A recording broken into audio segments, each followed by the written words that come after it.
I'd like to introduce to you, do I say Bill? Oh, I didn't check that. What do we introduce you as? Okay, maybe I'll leave the name. We can learn about why I'm hesitating over the name. So my friend Bill, who has published under a different name. Bill and I have gone through the local university system in creative writing postgraduate degrees. Bill has done a PhD and I did a master's degree, and Bill, then Michael Sawas from that program, and a few other people who also, Ryan O'Neill, and Joanna Atherfold is from that troupe as well. She's about to be published. So I thought it would be a good idea. We've met Katrina from the children's author field, and I thought we'd meet Bill from the area of having gone through that tertiary pathway of creative writing at the University of Newcastle. And Uni of Newcastle does have a very good reputation in creative writing. Not every university in Australia has a postgraduate creative writing program, and in fact Newcastle was well known for bringing its postgraduates together in one room on a Friday afternoon. It was a process that was started many years ago. I think Paul Kavanagh started it, didn't he? I don't know. Yeah. Anyway, once you enrolled, you went along on a Friday afternoon, and we all tabled our work and worked through it. It was a great process. A lot of universities don't do that. So Bill has finished his PhD some months ago, and I wanted to invite him to talk about his book.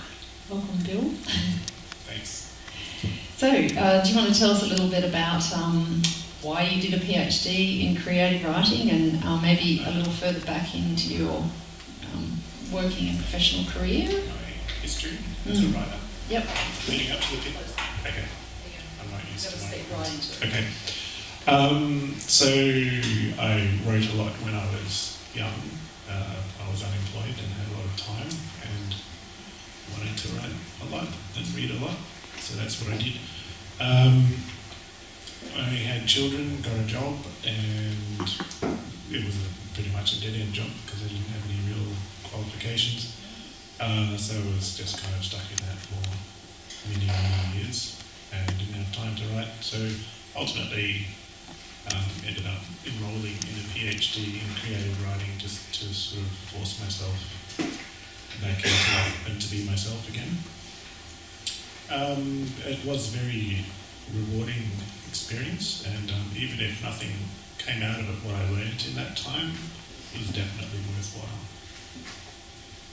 So these are postgraduate degrees, I should say, that are by research. So you can get postgraduate degrees that are by coursework, where you're given subjects to study, but these are by research, which means you come up with the creative project. And yeah, so in a coursework degree, you would be taught what to do, but in a research degree, it's totally self-directed.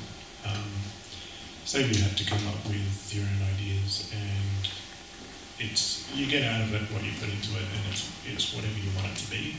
So it's good in that sense, but you do have two supervisors to make sure it's rigorous. It's like having two dedicated and very critical readers to make sure you get a good product out the end of it.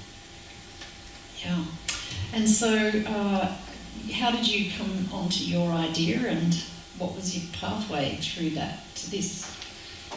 So I have been interested. Well, I was interested in all those ordinary, everyday things that happen, like everyday rituals and everyday things that we don't pay attention to.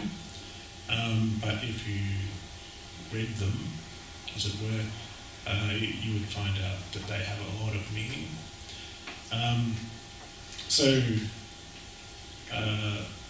One way of saying what this book is about is it's about driving to work every day. And from that it leads to rubber tyres and the history of rubber tyres and a whole bunch of other stuff, and it turns out that it's about everything really. And rubber tyres and the whole ritual of driving to work turn out to be really extraordinary and fascinating things. So it's also about connecting those small inconsequential moments to people from around the world. It's one of those interconnectedness things. So the only reason I can drive to work is because of this vast history of global trade and so on. But importantly, it deals with the actual people involved.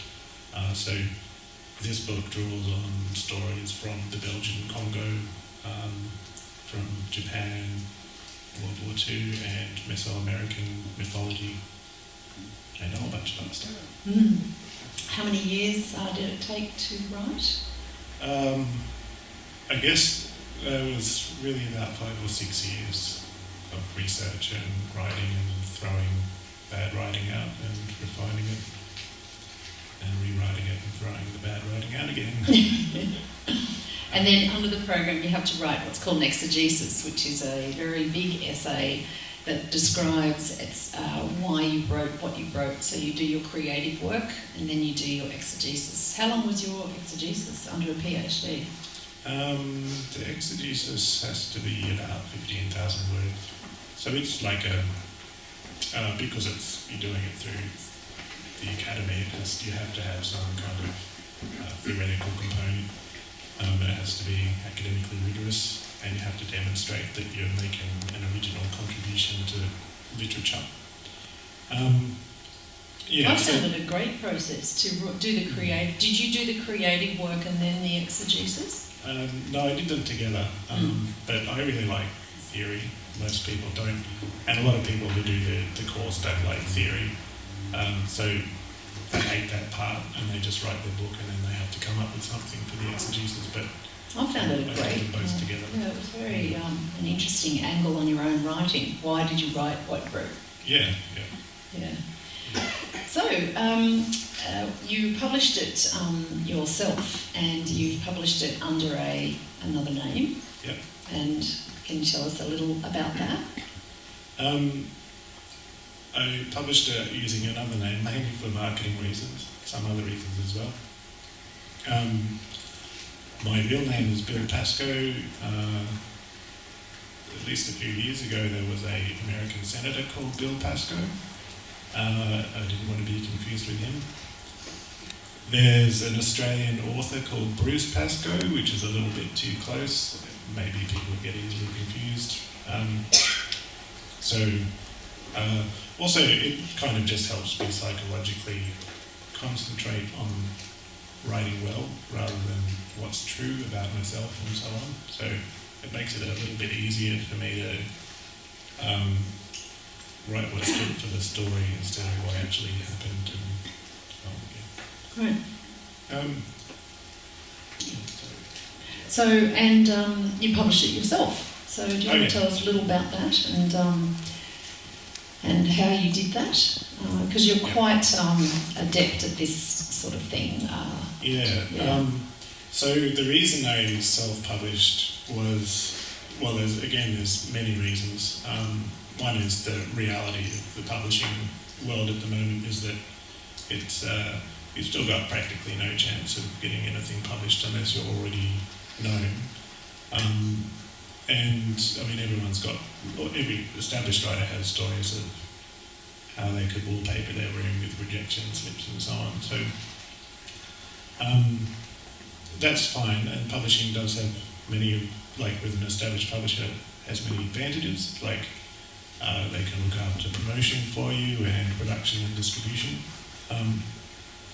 But I feel like the reality is that I could just be bashing my head against a brick wall for many years and not getting anywhere. Any anecdote I've heard from inside publishing is that they just put you on the slush pile. If they ever pick it up, they just read the first page. My work is not bestseller type work, it's literary fiction, so it's got its niche, but it's not that marketable. And I just tend to have a bit of an attitude about that sort of thing, where I don't want to just be waiting with bated breath and begging to get in and that sort of thing. I say, well, stuff it, I'll just do it myself. Yeah. I did it myself when I was younger as well. You've published a few, haven't you? Yeah. And it was a bit harder back then because you just had to use a photocopier. But now also there's two other things. One is that the industry itself is changing because it's easier for people to self-publish. There's things like Lulu and Calibre. You can create ebooks at relatively low cost. You don't have to do a major print run of 1,000 books or something to get something out there. That looks good too. Yeah, that looks good too. Pretty good production values from Lulu. And people use their devices now, so it's not... one of the reasons there was a publishing industry was because of the high capital costs of producing books, but that's disappeared. So it's not quite clear the way publishing will look in future, but it certainly won't look the way it looked in the past. So I didn't really see any good reason to keep trying to play that old game. I may as well do it the new way. I think probably in future there'll be more self-publishing, and the so-called gatekeeper role of editors and so on will be more democratic through online forums, and it will probably be focused on niches again. Like there'll be online communities which are interested in certain kinds of things, and people will get their validation and recognition just from the crowd rather than by an expert at a publishing firm.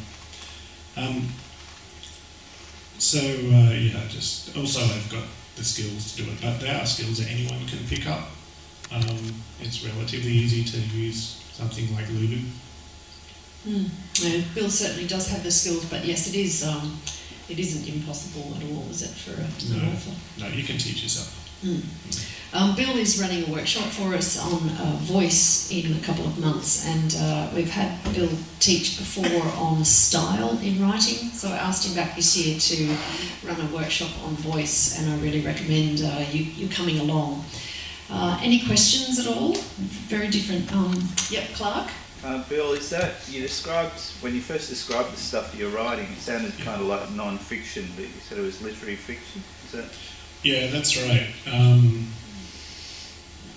Some people start thinking it's one of that non-fiction genres, like where someone wrote a book about bicycles or a book about salt, saying here's the amazing history of salt. So I guess there is that aspect to it, but the point is is to try and make a more ethical connection and establish a sense of intersubjectivity with actual human beings. So my project was like looking into the culture and literature and establishing characters in certain scenarios from history. So let's say Japan invaded Singapore in order to control the rubber industry, global rubber industry, because you need rubber to make aeroplanes and cars and tanks and everything necessary for modern warfare at the time. So that's an interesting fact, but to really get the human connection that's necessary to create a character and follow them through various experiences. Yeah. Great. Eva? How much did it cost to self-publish the books? How much have you made, and where did you distribute them, and where did you sell them from? Yeah. Sorry, what was the first If bit? it's not a rude question, how much? How much did it cost you to publish, to self-publish? Run you did? Well, the good thing is that it hardly costs anything.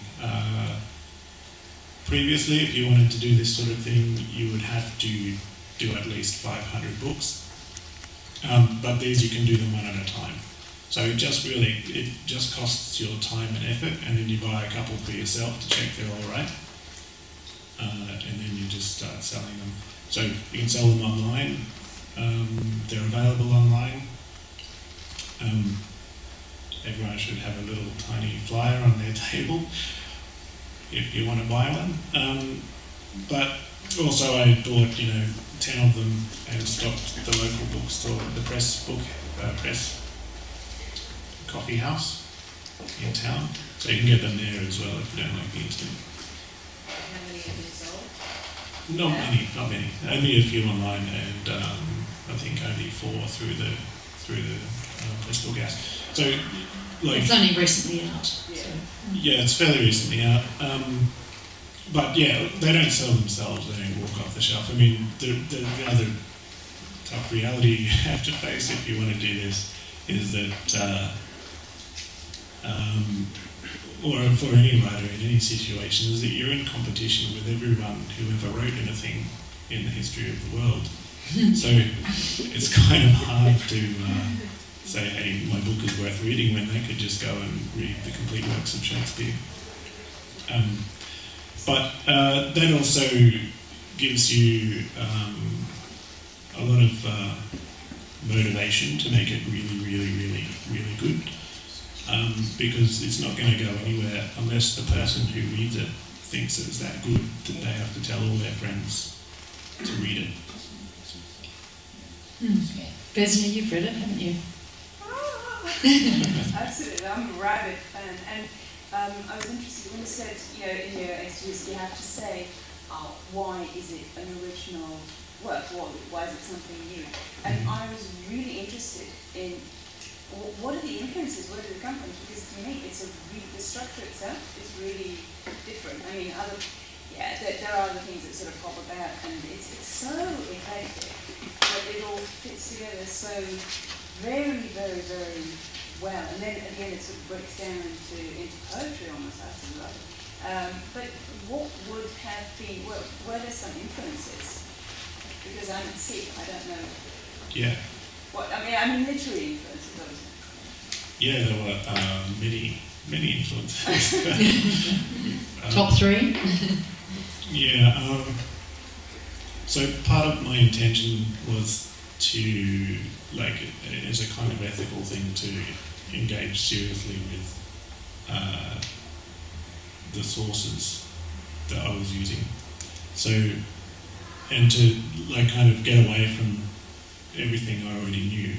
So there was a Japanese character in it, so I read lots of Japanese literature and was influenced by Japanese literature. Same with the Congo and Mesoamerican literature. So actually there's a... So was it more reading the literature than actually going there or having some past experience there? Because it's really vivid. Yeah, I travelled a lot when I was a teenager with my father for 3 years. So I had a lot of experience of the world from that. And then, I hadn't been to Japan, so when you do a PhD, you get a certain amount of money to do research. You can do a bit of travel, go to a conference or something. So I went to Japan for 2 weeks to get... and some of those experiences are sort of translated into text there. Just what it's like walking up a mountain in Okayama. That kind of informs that, even though it's a totally different character. Do you want to do a reading now? Sure. So I've asked Bill to select a section to read. Well, yeah, because it goes all over the world, it's hard to find one section of 500 words that would give a reasonable impression of what it looks like. So I've had to put together shorter sections than 500 words, but there's 3 of them. The first chapter is about a kid who lives in a car with his father, travelling around the world.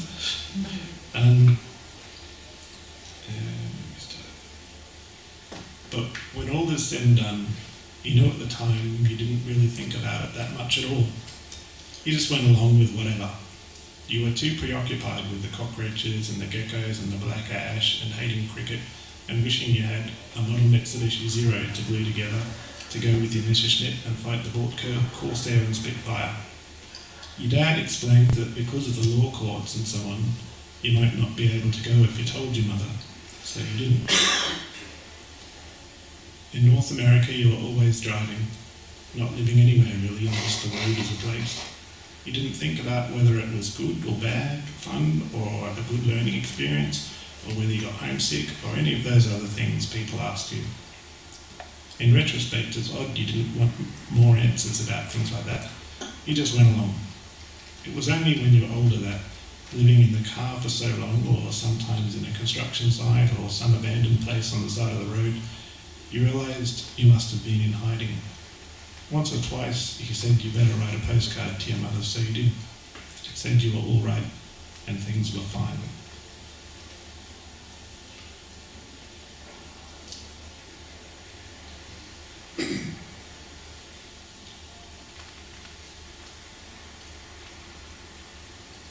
Sorry, next one. Okay, so the next one is about Chio, who is a Japanese woman. When she's old, there's a thread of narrative about Chio and Kentaro, who met before the war and went to Peru and got old together. But this is when she's an old woman. It was called Pac-Man. The little yellow dot shriveled up and the machine beat. The boy turned to the old woman looking over his shoulder, not sure what someone 100 years old was doing in a video arcade. He figured she must be mad, but politely answered her questions. What is this yellow dot? It's Pac-Man. Is that all it does? Eat? Yes, but you have to get away from the ghosts. What if the ghosts catches you? You die, but you get 3 lives. If you eat a big dot, you can eat the ghosts.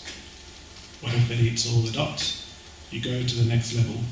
It's the same, but the ghosts are faster. So it's always hungry? Yes. She held out her bowl. He rolled his eyes and put a coin in. And this next one is in the Congo, in the Belgian Congo. No one but the doctor knows what was in the medicine he prepared in his horns out of town at the crossroads at night. After he had placed it in her mouth, he put charcoal in the fetish, saying, and with a single blow struck another nail into the fetish. She stood and walked alone into the forest. She walked through the bush for a long while. It might have been hours or days or 100 years, because each step was like the last, until she came to her old home village. It was burned to the ground. She remembered the gold necklace she had left in her house and went to those ashes that had been her house. She knew it was risky to stay there, but she kept running her fingers through the ashes looking for that necklace. In the middle of the ashes, a lump began growing. It swelled and swelled until it had the form of a small ashen child. Its hair, skin and eyes were all ash white. It said, "Take me with you." Afraid, she tried to run away, but it blinded her and said, "Take me with you." Still she tried to run away, but it choked her breath and said, "Take me with you." She returned. The child climbed up and clung to her back. Great, thanks, Bill.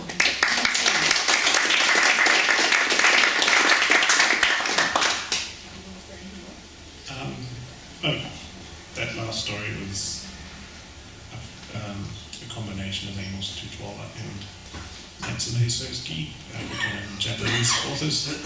So I should just acknowledge that. Okay, so the book's available online and at the Press Book House, and more places soon as we start to talk about, as Bill starts to explore ways of marketing and promoting. And just on that, in September, we have Sue Hines coming. She's recently retired Group Director of Allen & Unwin. If you have a novel or work, have a look on our website for the parameters of what you need to have to go to this course, but it's going to be very exciting. She has a limit of 12 people. We already have about 7 booked in, and she's a pretty dynamic day. And Bill's coming with his book, and she's going to discuss the viability of your work for publishing and pathways towards that. So very exciting. Thanks, Bill. Thank you. Yep.